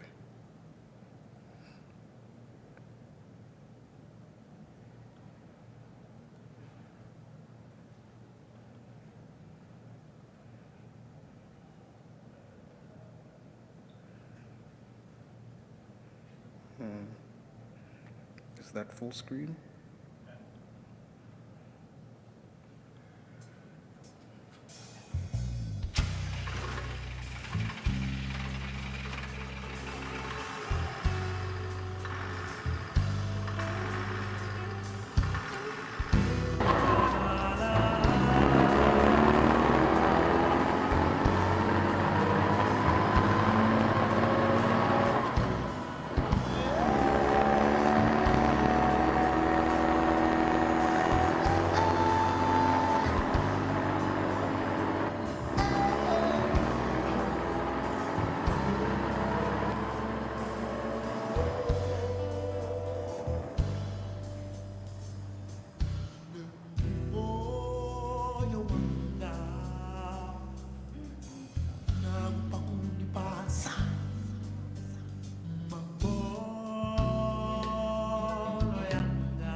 Government has dismissed claims by Joburg Mayor Herman Mashaba that it's dragging its feet in supporting his initiatives to address challenges of undocumented migrants. Government says it's a national issue and that the number of undocumented migrants is lower than documented ones. Mashaba discussed the issue with the Nigerian Consular General Godwin Adama today. For some reason, it looks like the Minister of Home Affairs wants to plunge this country into chaos. How can you use responsibility to ensure that we have the rule of law? But we will hold them accountable on behalf of you, on behalf of our foreign visitors. The risk of violent attacks on foreign nationals has affected the relations between South Africa and some of its northern neighbors.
That's it.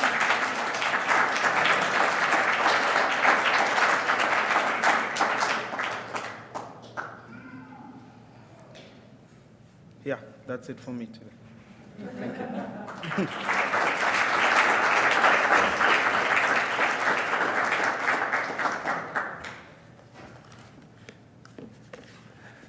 So, last but not least, just so then we can have our discussion, and I've been writing a number of things.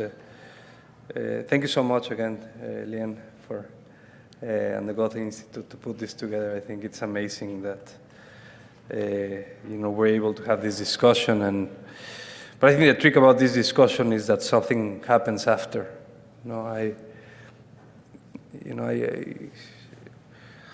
I'm taking a tour, giving conferences about low-income housing every week. Tomorrow I'm going to Phoenix, and then Monday I speak in Cornell, and then I will be speaking. But if people actually don't get hands-on, then that's us talking.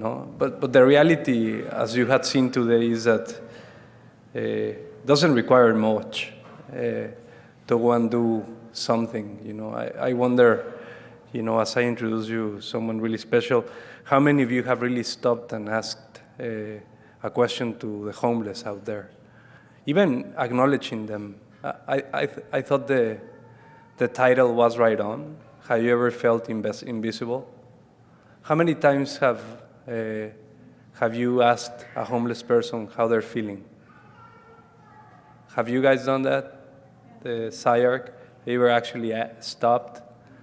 Sometimes these guys come and ask you questions, and your first reaction is like to jump out of the scene. I had a funny story yesterday as I was getting out of a restaurant in Santa Monica. I fell down the steps holding my kid. I almost broke my knee. I don't know, my wife, which is like trying to calm him down over there because he's a 2-year-old. But there were a lot of people walking down the street, some of them were not homeless.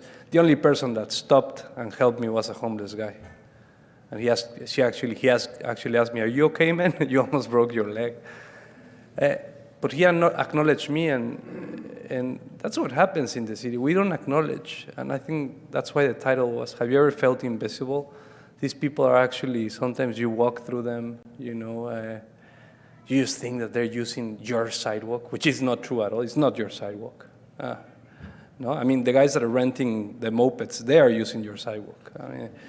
And they're making, but that's a different thing, I think these people are actually making a city. Can you imagine a city without people? I mean, what makes a city beautiful is the people on the streets.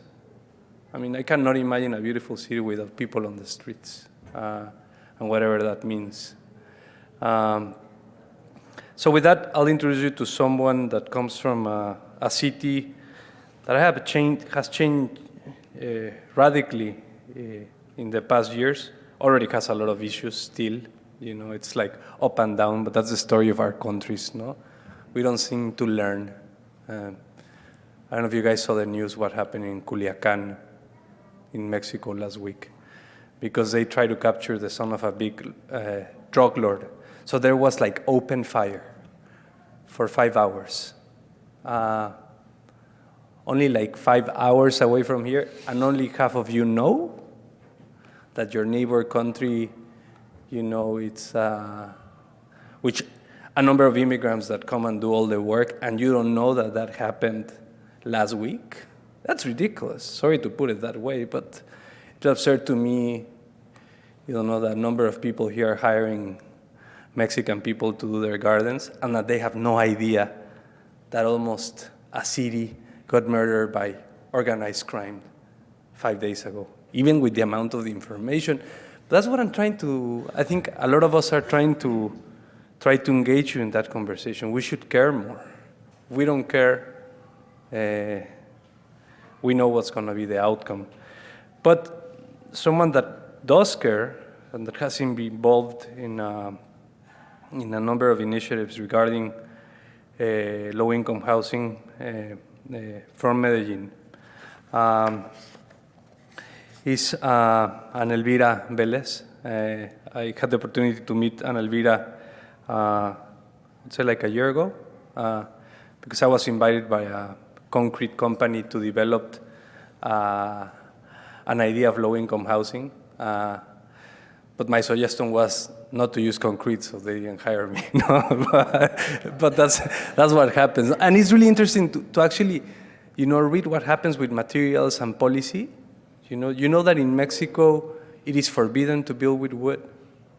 It is forbidden to build with like I love that image that you show of your first pavilion.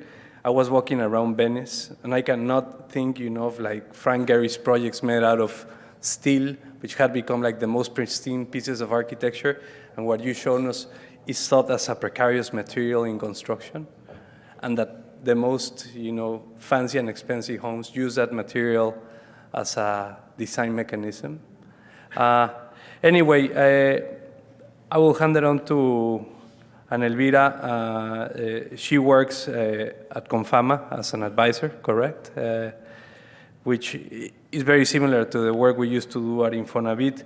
But I think the Medellin case is quite interesting for many reasons, so we understand the development of public transportation, public libraries, participation and engagement from a town that in the mid-90s was probably the most dangerous city in the world.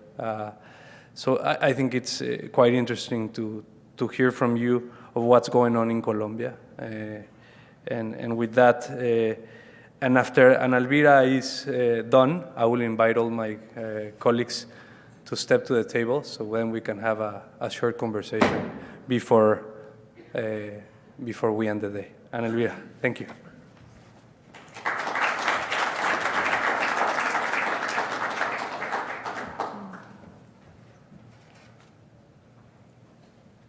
Okay, good afternoon to everybody. Thank you for the introduction, Carlos, and really, and for this opportunity to be here by Lien, Goethe-Institut, and SCI-Arc. Shall I put lower? Maybe yes. Because for many years in Colombia, we have done good things like good streets, plazas, schools, and people have been able to know or understand what's good quality, a good school, a good street, but nobody knows what's a good home. And I've always thought, well, now it's the time that we really have to do something about housing, that we have to deliver and make homes for the people, not housing, but homes. So today I come here because I'm obsessed with housing and homes. I've been working for 20 years on this theme, and I've chosen the title for this conversation, Intermediate Spaces, as a strategy of design, because I want to talk to you of how this idea of intermediate spaces can bring a new quality into collective housing. But I would like to first talk to you about what is the essence of this idea. Well, one of the human requirements is the need to dwell, and one of the central human acts is the act of inhabiting, of connecting ourselves, however temporarily, with a place on the planet which belongs to us and to which we belong. And I think this is very important because we have to understand the people and where they are, and that there is a connection between the physical space, the land, and their context. Colombia is located in the northwest tip of South America, as is the state of Antioquia, where I come from. Antioquia has more than 6 million inhabitants and has a varied geographic condition, with part of the Andean mountains crossing from south to north, and 3 main rivers. This one is the Atrato River, which is absolutely fantastic, and part of the Atlantic Ocean in the Urubá Sea.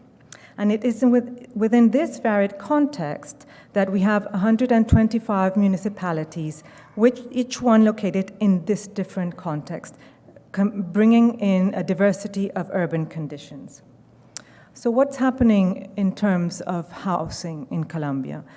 First, we have a critical deficit in context of poverty and inequality, where we have at least 32% of our population is houseless or lives in a precarious home, meaning that there's at least 3.8 million deficit of housing. And that, I mean, is a huge number.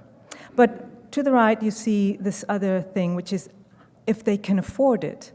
So here we have that 92% of the population can only afford 80% of the cost of what the government says is the minimum house.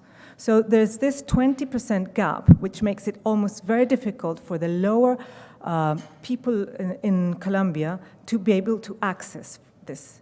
So this is where we strive as architects. How are we able to create a house that can be afforded by the families? But who are the actors who do this housing? We have the government, we have private developers, and we have the Cajas. Cajas is a non-profit private family compensation corporation entity whose objective is the improvement of the workers' families' quality of life. These Cajas only operate in their own state. But so these are the three actors where we can work to develop housing. And there are several programs that are designed by the government to produce housing. But however they're doing it, they're always thinking of housing as a product, where the only want to do is control the deficit of quantitative, but not the quality. And when you realize all these housing, as we just saw in the few lectures before, is where problems start, because they're not thinking who's going to live there, how many are going to share the stairways, how they encounter each other. So what we have to do is to migrate to another way of thinking. How is the solution? And the invitation is that we must migrate as designers to a more holistic concept of housing and habitat by addressing two challenges, which will embrace the diversity of the human being and preserve the identity of its context, proposing new textures and new places by identifying these two challenges, territorial identity and intermediate spaces. So what is territorial identity? Every project we have will be in a different urban condition. It can be in a rural context, suburban, or so we have to understand that we have to portray a different scale and a different solution, and that each place must have a different place. And also, the next question is, when we talk about territorial identity, is that we have to identify dwelling forms. And this is where intermediate spaces start to appear. Because in our context in Colombia, life happens between the inside and the outside. So balconies, terraces, porches, corridors, stairways, cores, and patios are the most important space of any private space. So these become the inseparable spaces that we must embrace in the solutions of our projects. And the second design principle has to do then to bring into the intermediate spaces as a system that will make us fluent movement from the most private space, which is the room, where the bedroom is, all the way out to the street. Because housing is part of the city. Housing composes 80% of the city. And we have to understand that bringing a solution is not only the unit, but it is a process of the units that make a neighborhood and then make a city. So it is a three-scale process that is very important, where we have these three scales, but the most important one is those in-betweens, the in-between space, which I call intermediate spaces. So how can design engage and create a thoughtful process and reflect on what is essential for a decent life? Well, we will review 3 cases of collective housing schemes in the city of Medellin and the region of Antioquia in a time lapse of 20 years, and I aim to explore how intermediate spaces can contribute to the construction of sustainable and integral and quality living spaces, all with different actors, and in the way in which design was able to be put together with the communities or not. The first project is La Playa. La Playa is located in the downtown area of Medellin, and it was in the year 2000, and it was developed by a private constructor. And in this case, the community did not take part at all. This is Medellin. Medellin is a valley. It's almost 1,500 meters above sea level. And this is the downtown area, and you see how housing kind of sprawls all the way up into the borders of the mountains. And at this time, the government really wanted that the building of housing solutions didn't take into the border, and wanted it to be in the center of the city. And this was the opportunity for this project. It is this block, which is 80 by 80 meters, and it is in the center of the downtown area, having all the possibilities of the city around it: schools, churches, supermarkets, etc., and transportation.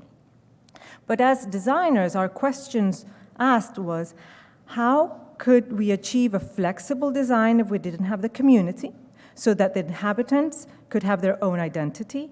And how could we have 254 units living together without feeling dense? Because the idea of people coming and families coming from homes and living together, there's a very special equation of how many encounters do you want to have as a person when you open your door. So this equation is very important. Of course, the promoter wants to get profit out of the project, but you as a designer has to find the solution so that it works. So the first concept we came up was for the idea of identity was we would build more unit and less finishes. The project proposes a basic unit of 5 by 10.6 meters with an elementary geometry containing a battery of services and a single served space with 4 identical openings to allow natural light and ventilation that forms the future rooms. The walls of the unit are structural and are the finished appearance of the exterior and the interior of the building. As you see in the inside, we didn't give any finishes because what we wanted as a main purpose is to give more area. When you buy your home, you cannot add 2 meters an apartment. You buy 52 meters and that's it. A house, maybe you can build up something, but an apartment you can. So what we wanted is to give the idea more space without finishes, because we knew families through time would finish their home. So this idea of flexibility would allow that the space would be inhabited and that it would be finished according to the necessities of each family. So you could have 2 bedrooms, maybe a 2-bedroom and studio, or a 3-bedroom space and 2 bathrooms. The second concept was about the density. So we wanted to design a system of cores with very few units within the core. So this started with a unit, then 4 units would build up the first core, which had 2 openings, allowing that on the first floor you could cross through. Then the first row would appear with 4 cores, the second row, the third row, and the 12 cores would go up 5 floors, building the system of the open space. So what we have at the end is that we have 12 independent buildings, which is very important. Instead of having probably 3 high-rise buildings all sharing a core, we have 12 independent buildings where only 25 units approximately share that space. And this idea of breaking the scale makes it possible for communities and neighborhoods to appear, and it creates a social cohesion that's very important. So this is the project, and it is inserted in the city, and this project allowed that other situations started to appear, like what you see at the left, which is the Museum of the Memory, developed about 8 years ago. So the project is also in the projects, people that spoke before me were talking about, Alexander, that of the fences and all these things. Our projects never talk about closing or having a fence. Every space that is outside, it is public. And this has a very strong potential because the streets and the idea of these balconies always observing upon the streets have allowed to have eyes, and these eyes somehow create the new neighborhood. And if you see, we designed to plant the trees, but these little shrubs or little plants there, they were planted by the community because they start to feel that this space is theirs as well. And this is what's happening. People are observing, watching out, watching their children outside. And here it's a very evident situation of a family watching down something playing outside. And this is the building of housing, of building neighborhoods, and of building communities. And finally, this is what happens inside years later. Family finish up their spaces with their own identity. Because in previous projects I had designed before, we put the floor, we put the different rooms, and as soon as the family went in, they tore it down and did it their way. So why would I do that effort when I knew that they wanted something else? So this was this allowed for a bigger space, and it would be finished by each family. The second project is La Habana, and this is 215, and this was developed with the government. It is in a small town at the southeast of Medellin.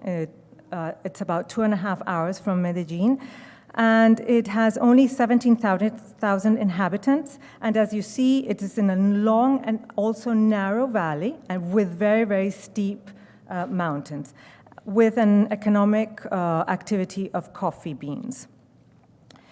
In the 18th of May of 2015, due to heavy and continuous rains, there was an overflow of the Liberiana Creek, affecting and destroying 384 homes and 17 bridges. In response to the tragedy, a plan for the reconstruction of Salgar was developed through a public, private, and social partnership that affected the community. With a limited urban growth due to the linear shape of the steep valley, 3 suitable plots of land were identified to develop 278 units. 2 of the plots were urban, and the other one was rural. I will talk about the middle one, which is La Habana. La Habana has a site of an irregular geometry with a small plateau at the top, in the base of a very steep hill on the upper side, behind of a row of existing houses just there. And then this is a very steep slope taking down to the main street that goes along, and another stream right here. So if the plan was to build 42 units, the questions asked here was, how can we achieve the idea of a street house? And what is the proper scale? And how can the families take part in the process? So to address this condition, we defined a topology called gallery, which is this typology, which is an apartment that has 2 facades, but where this space, which is like a porch, becomes a long aerial street that communicates all the different apartments. So this balcony or this corridor becomes the main street of communication. And even though we defined 2 rooms, there was the idea of a flexible possibility that this 3rd room could appear, or it could be a working place where the mother could be sewing for other people's necessities, or there would be a little shop. And putting all together this idea of the streets, we designed 3 buildings that sit along the slope, and the open street will look upon the main open area and become the connection with the existing buildings. This is the result. It's only 3 floors, and here we have the pressure of the government saying we can do more housing, we can have 2 more floors. But of course, this was the context. The context talks about a different situation. We had to be respectful with the environment and with our neighbors. So the corridors become a very active part of the space. And for example, when we talk about budgets, this little concrete bench, one day the person in charge of the budget would say, but this is so expensive. But how can it be expensive? It is not expensive. And when it was built, this made the whole space change. The idea that the family can start to appropriate this space, they put plants, they put a wooden bench. So this is very important because the house becomes part of the city. And these spaces become spaces where neighbors will talk, where children can play, or even you're just looking out for someone who's coming on to visit you. But how did the community take part? There was 3 processes. The first one was to identify family ties. So to identify the families that had ties, that could live in the same different project. And the second activity was that they were giving the plans so that they could start to bring in their personal elements and to understand how they were going to intervene inside. And this is how it came up. This is one of the cases of the houses. And the third activity was that it was not only the affected families that came in together with the process, but the neighbors. So with the neighbors, projects were developed as doing little models, and to understand how planting later on could start to weave the network between the new inhabitants in the area and the old ones. So this is just when the project was finished construction, and this is now. How, through planting, things can start to weave of the people who live in the area and the new arrivals. And the last project is Jardines de Curaçao, which is in construction. And this is developed with the third actor, which is the nonprofit Private Family Compensation Corporation. This project takes place in another area, which is not Medellin. It is in Apartado, which is near the coast, and where a new development of port ship is being developed. And it is where the banana is also being planted. So let me explain a little bit what does it mean, what Apartado means, and what Confama, which is the actor, means. Urban and demographic growth in the region has been one of the largest in the national territory in the last decade, due in part to the banana industry and the port development in the Urubá Gulf. This situation made Apartado the most inhabited city in the region, where there's one of the highest deficits in household. Confama covers 1.5 million people with its programs in the department of Antioquia, inverting more than $25,000 annually in health, education, credit, housing, recreation, and cultural events.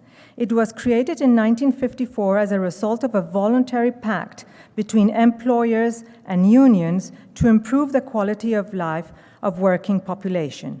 With a new CCO since 2016, there has been a shift in the vision of how to develop housing for its members, moving from housing to habitat with a social and financial program side to side to aim both sides of the equations, homes and families.